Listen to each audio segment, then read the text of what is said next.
2 ദിവസത്തെ ഇസ്രയേൽ സന്ദർശനം പൂർത്തിയാക്കി പ്രധാനമന്ത്രി നരേന്ദ്രമോദി ഭാരതത്തിലേക്ക് മടങ്ങി. ഇരു രാജ്യങ്ങൾ തമ്മിലുള്ള ബന്ധം ദൃഢമാവുകയാണ്.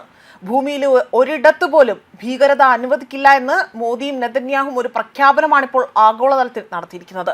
ഭൂമിയിൽ ഒരിടത്തും ഭീകരത അനുവദിക്കില്ല എന്ന് മോദി നെതന്യാഹു സംയുക്ത പ്രഖ്യാപനമാകട്ടെ പുറത്തു വന്നിരിക്കുകയുമാണ്. ലോകത്ത് ഭീകരതയ്ക്ക് സ്ഥാനമില്ല എന്നും നേതാക്കൾ ഇവിടെ വ്യക്തമാക്കി. 2014 പ്രധാനമന്ത്രി നരേന്ദ്രമോദിയാകട്ടെ അധികാരമേറ്റതിനു ശേഷം അദ്ദേഹത്തിന്റെ രണ്ടാമത്തെ ഇസ്രായേൽ സന്ദർശനമാണ് കഴിഞ്ഞ ദിവസം നടന്നത്.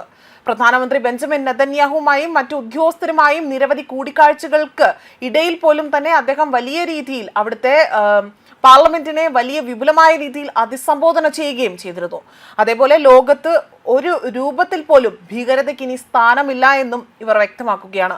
ഞങ്ങൾ അതിനെ തോളോട് തോൾ ചേർന്നുകൊണ്ട് തന്നെ എതിർക്കും, ഭാവിയിലും ഞങ്ങൾ എപ്പോഴും അതിനെ എതിർക്കുമെന്നും കഴിഞ്ഞ ദിവസം നെതന്യാഹുവിനൊപ്പം തന്നെ നടത്തിയ ഒരു പത്രസമ്മേളനത്തിൽ മോദി ഇക്കാര്യങ്ങൾ എടുത്തു പറയുകയാണ് ചെയ്തിരിക്കുന്നത്.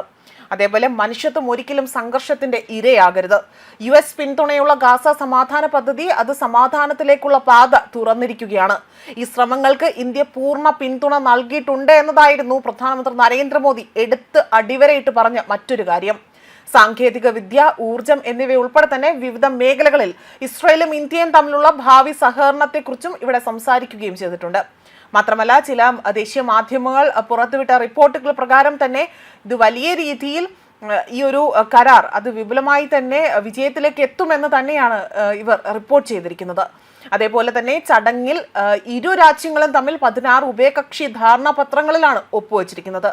പ്രധാനമായും നവീകരണത്തിന്റെയും സാങ്കേതിക വിദ്യയുടെയും മേഖലകളിലാണ് കൂടുതലായും തന്നെ കരാറുകൾ ഒപ്പിട്ടിരിക്കുന്നത്.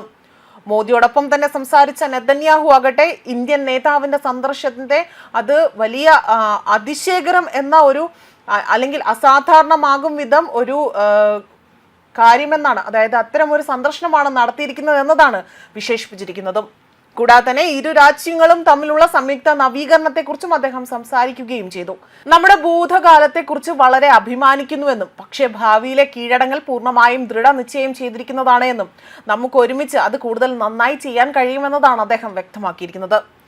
അതേപോലെ തന്നെ ഇന്ത്യയിലെ അസാധാരണ കഴിവുള്ള ആളുകളുമായും നമ്മുടെ ജനങ്ങളുമായും സഹകരണത്തെക്കുറിച്ച് ഞങ്ങൾ ഇവിടെ എടുത്ത് സംസാരിക്കുകയും ചെയ്തു.